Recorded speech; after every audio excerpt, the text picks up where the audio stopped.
probably every person has a feeling that something is wrong in life. When everything is fine at work and at home, but it feels like something is missing. Who am I?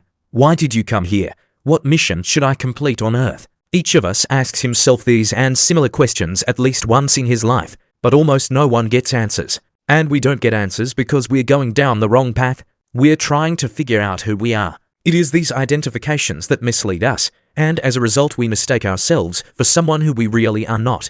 Our body, our personality, our character, actions, thoughts, all this, and not only that, what do we identify with from birth to death? But let's think about it. For example, my name is Simon. This is the name given to me by my parents.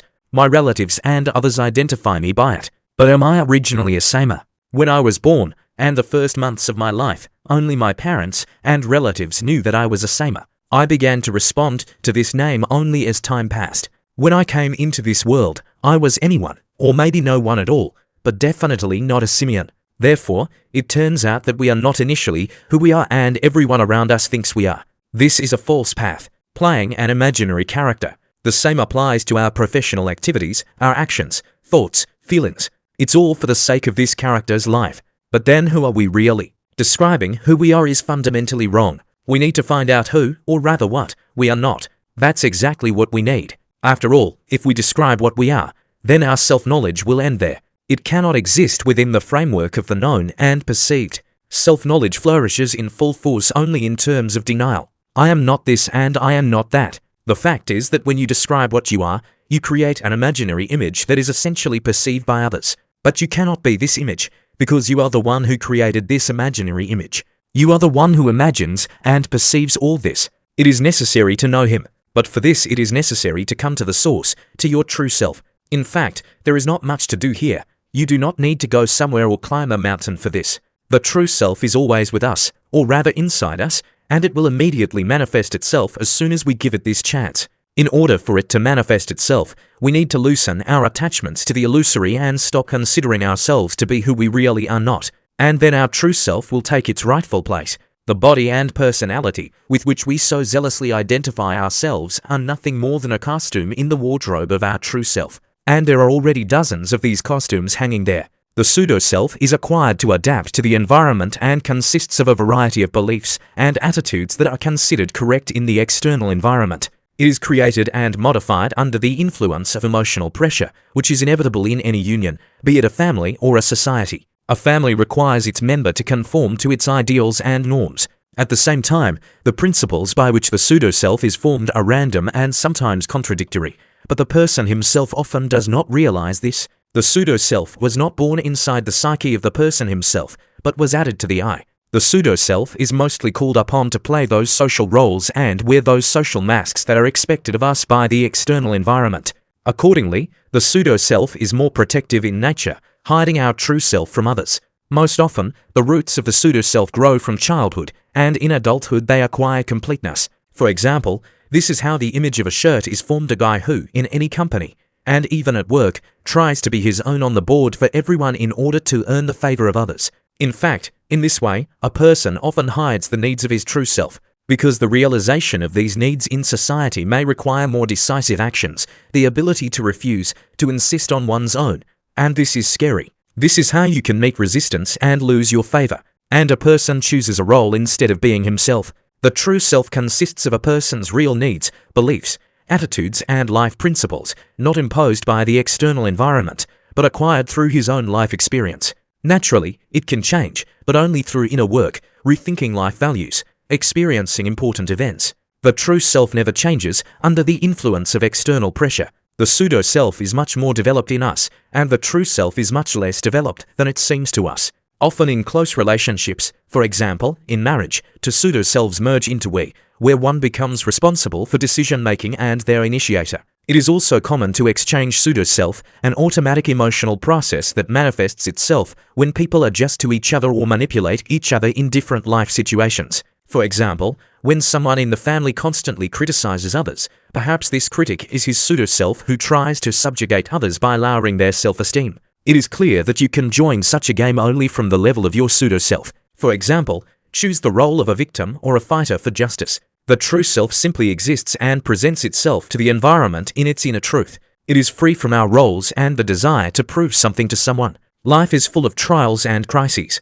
They can cripple us, but they can also make us rethink life, change for the better. A crisis is an opportunity to know yourself on a deeper level and get closer to your true self. Reflection is the process of thinking about your inner world, thoughts, feelings, and experiences. Introspection is an attempt to understand your motives, aspirations, fears, and desires. In a crisis situation, it is very useful to take time to be alone with yourself and reflect.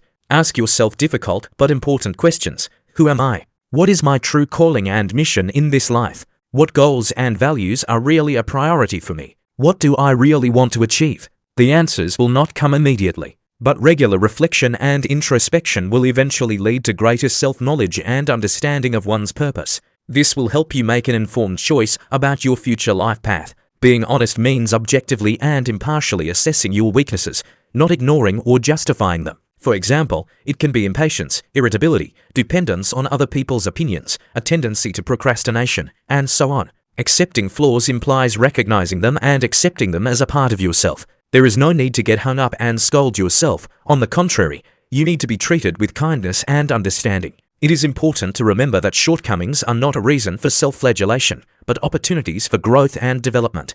By working out our weaknesses, we become stronger and wiser. Crisis periods are just the right time to take a closer look at your imperfections. After all, they are often the ones who push us to change and transform. First, get rid of unnecessary ballast. This may be an excessive fascination with social networks, computer games, empty shopping, and the like. All this takes a lot of time and effort, but gives little in return. Secondly, add useful self-care practices to your life: sports, yoga, meditation, nature walks. This will give you strength and balance emotionally. Thirdly, create space and time for new things, new hobbies, acquaintances, opportunities. By getting rid of unnecessary old things, we make room for what really matters and brings joy. This is the way to your true self. In order to get to know yourself better, you need to spend time alone with your own thoughts and feelings.